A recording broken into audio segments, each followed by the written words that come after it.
تمہاری سادگی پر رونے کو جی چاہتا ہے۔ حضرات صحابہ رضوان اللہ تعالی علیہم اجمعین کو اللہ اور اللہ کے رسول سے کیسا عشق تھا، کیسی محبت تھی، اللہ کے نبی کی ایک ایک ادا پر کیسے مر مٹنے والے تھے، اور اللہ کے رسول صلی اللہ علیہ وسلم سے کیسا عشق کرتے تھے۔ کسی نے کیا خوب کہا ہے، صحابہ کے نغمے سنا کر تو دیکھو، صحابہ کو دل میں بسا کر تو دیکھو، قدم تیرے چومے گی منزل قسم سے، انہیں اپنی منزل بنا کر تو دیکھو، ملے گی تو عالم میں تم کو بلندی، صحابہ کے قدموں میں آ کر تو دیکھو، سنو گے اگر غور سے دل کہے گا، صحابہ کے در پہ تم آ کر تو دیکھو، جھنگوی و فاروق اعظم کے جیسے صحابہ پہ سب کچھ لٹا کر تو دیکھو، میں ان کے ہی صدقے سے نادر ہوا ہوں، کبھی تم بھی صدقہ یہ کھا کر تو دیکھو۔ اللہ اکبر۔ حضرات صحابہ رضوان اللہ تعالی علیہم اجمعین کی کیا شان تھی، اور اللہ نے کیسے تمام انسانوں میں سے حضرت رسول کریم صلی اللہ علیہ وسلم کے لیے ان معزز ہستیوں کا انتخاب کیا تھا۔ امیر المؤمنین حضرت عمر فاروق رضی اللہ تعالی عنہ ملک شام کے گورنر حضرت ابو عبیدہ رضی اللہ تعالی عنہ سے ملنے کے لیے گئے، خیمے میں ملاقات کی۔ ملاقات کے وقت فرمایا، ابو عبیدہ تمہارے خیمے میں کوئی چراغ نہیں ہے؟ حضرت عمر فاروق رضی اللہ تعالی عنہ حضرت ابو عبیدہ سے ملنے کے لیے ملک شام گئے، آپ کے خیمے میں بیٹھے، اور بیٹھنے کے بعد حضرت امیر المؤمنین نے حضرت ابو عبیدہ سے کہا، ابو عبیدہ تمہارے خیمے میں کوئی چراغ نہیں ہے؟ فرمایا، امیر المؤمنین دنیا ہے، دنیا میں گزارا ہی تو کرنا ہے، دنیا کون سی رہنے کی جگہ ہے، گزارا کرنا ہے، چند دن یہاں قیام کرنا ہے، چند دن یہاں ٹھہرنا ہے۔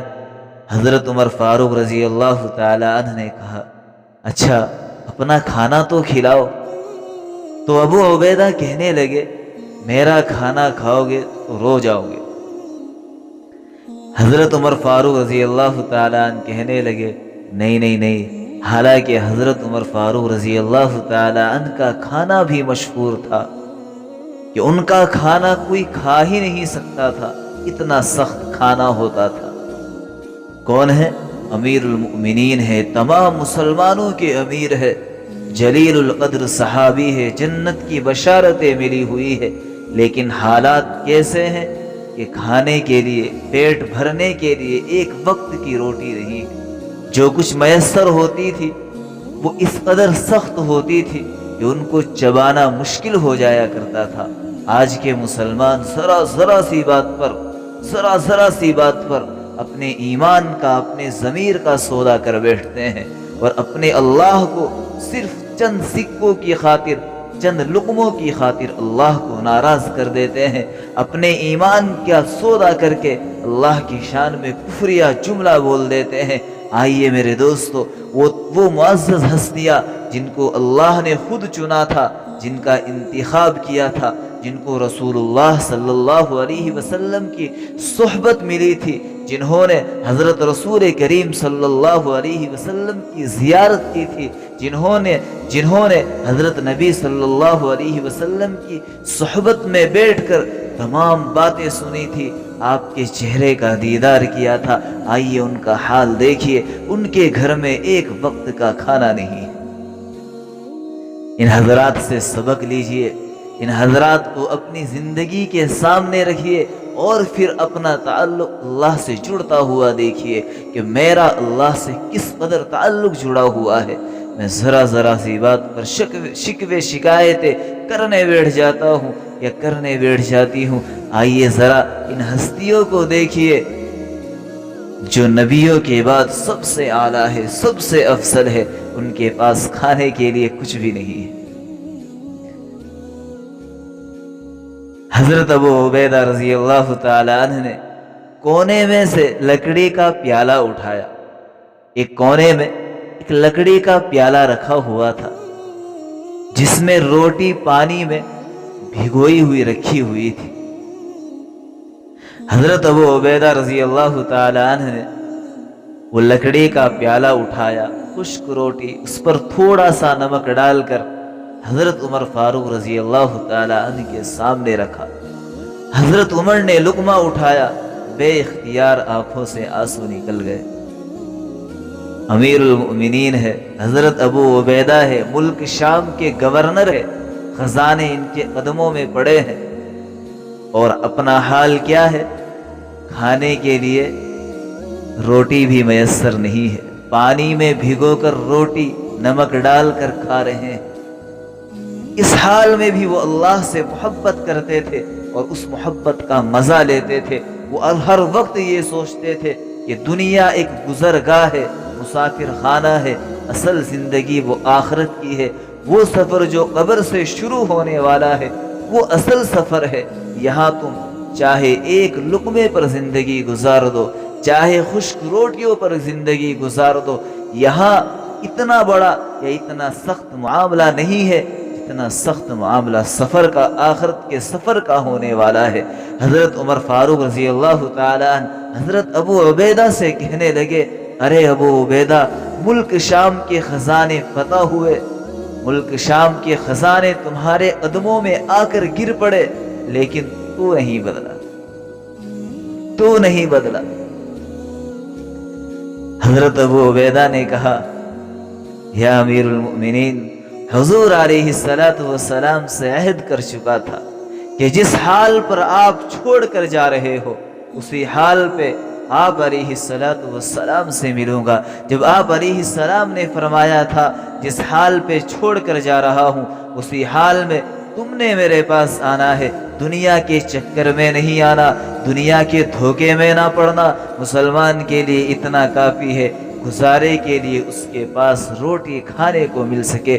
دنیا تو ہے ہی جدائی کا گھر، دنیا کے کاروبار اولاد کو ماں باپ سے جدا کر دیتے ہیں، دنیا کے دھندے اولاد کو جدا کر دیتے ہیں۔ ہم اکثر دیکھتے ہیں ماں باپ گھروں میں اکیلے رہ جاتے ہیں، دنیا بنانے کی خاطر نوجوان لڑکے لڑکیاں اپنا ملک تک چھوڑ دیتے ہیں، اپنا ملک ہی چھوڑ دیتے ہیں صرف دنیا بنانے کی خاطر۔ اللہ کے نبی علیہ السلام نے فرمایا تھا، دنیا کو اتنی ترجیح مت دینا، دنیا کے چکروں میں مت پڑنا، جو کچھ بھی اللہ پاک تمہیں کھلا دے اس پر اللہ کا شکر ادا کرنا، اس نعمت کو اپنے لیے یہ سمجھ کر کہ اے اللہ میں اس کا بھی مستحق نہیں تھا، میرے گناہ اس قدر ہے، میری نافرمانیاں اس قدر ہے، میں نے تجھے ہر قدم پر اس قدر ناراض کیا ہے، اے اللہ میرے تنہائی کے گناہ، میرے خلوت جلوت کے گناہ، اے اللہ وہ اس قدر ہے کہ میں اس ایک لقمے کا بھی مستحق نہیں تھا۔ میرے رب جو بھی تو کچھ مجھے کھلا رہا ہے یہ تیرا بڑا احسان ہے، اے اللہ یہ تیرا بڑا کرم ہے، اے اللہ تو واقعتاً بڑا رحیم ہے، بڑا کریم ہے۔ میرے دوستو، جب انسان اس طریقے سے اپنے حقیقی رب کا شکر ادا کرے گا تو پھر اس کو غربت میں بھی زندگی گزارنے کا مزہ آئے گا۔ اللہ تبارک و تعالی اس کے قلب کو اطمینان دیں گے، اس کا قلب مطمئن ہو جائے گا، اس کی زندگی میں سکون آ جائے گا۔ اگر زندگی میں سکون ہے تو پھر بھلے ہی خشک روٹی ہو، بھلے ہی چٹنی ہو، بھلے ہی مرغ مسلم نہ ہو، اگر زندگی میں سکون ہے تو پھر چٹنی کا بھی اپنا مزہ ہے، اس کا بھی اپنا لطف ہے۔ اور اگر زندگی میں سکون نہیں ہے تو پھر میرے دوستو بڑے سے بڑے ہوٹل میں کھانا کھا کر بھی انسان کو مزہ نہیں آتا۔ اس لیے حضرت رسول کریم صلی اللہ علیہ وسلم نے جس جگہ حضرات صحابہ کو چھوڑا تھا، جس طرز پر حضرات صحابہ امت کے لیے محنت کر کے گئے تھے، اس طریقے پر انہوں نے ہم سے چلنے کے لیے کہا تھا، اگر اسی طرز پر ہم چلیں گے، ان کو فالو کریں گے، ان کو اپنا آئیڈیل بنائیں گے، اللہ کے نبی علیہ السلام کی زندگی کو، آپ کی سیرت کو اپنے سامنے رکھیں گے، تو دنیا کے اندر جو آج ہمارے ارد گرد ایک پریشانیوں کا ماحول ہے، ہم ان پریشانیوں سے نکل کر ایک سکون والی زندگی ہمیں سرور اللہ کی طرف سے ملے گی، سکون والی زندگی ہم ضرور پائیں گے۔ ہشام بن عبد الملک شامی خلیفہ طواف کر رہا تھا، اس کے ساتھ سالم بن عبداللہ حضرت عمر فاروق رضی اللہ تعالی عنہ کے پوتے بھی طواف کر رہے تھے۔ ہشام نے کہا سالم کوئی ضرورت ہو تو بتاؤ میں پوری کروں۔ سالم نے کہا اتق اللہ، اللہ سے ڈرتا نہیں؟ میں اللہ کے گھر میں ہوں تو پھر بھی تو مجھے اپنی طرف متوجہ کر رہا ہے۔ ہشام چپ ہو گیا۔ جب یہ دونوں حضرات باہر نکلے ہشام کہنے لگا اب بتاؤ کوئی ضرورت ہو؟ کہنے لگے سالم بن عبداللہ ہشام سے کہنے لگے میں تجھے دنیا کی ضرورت بتاؤں یا آخرت کی بتاؤں؟ ہشام نے کہا بھائی دنیا کی بتاؤ، آخرت کی خواہش تو میں پوری کر ہی نہیں سکتا۔ سالم بن عبداللہ فرمانے لگے دنیا تو میں نے دنیا بنانے والے سے نہیں مانگی، جس نے دنیا بنائی ہے میں نے کبھی اس سے دنیا نہیں مانگی، تو پھر تو کیا چیز ہے، تجھ سے میں کیوں دنیا مانگ؟ اللہ اکبر، کیا شان تھی ان بزرگ ہستیوں کی، اور کیسا اللہ سے تعلق تھا، اور کیسی اپنے نبی سے محبت تھی۔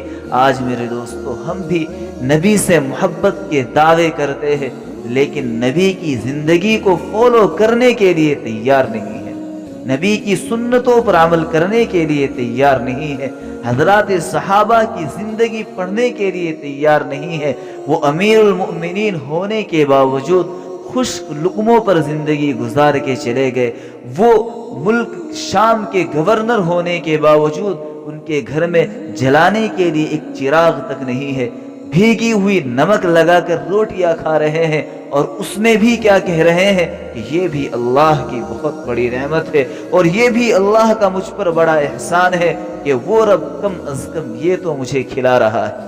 مجھے دنیا نہیں چاہیے، مجھے اللہ چاہیے، اس کا رسول چاہیے، اللہ کی محبت چاہیے، نبی کا عشق چاہیے، مجھے آخرت کی زندگی چاہیے۔ یہ حضرات صحابہ سوچا کرتے تھے۔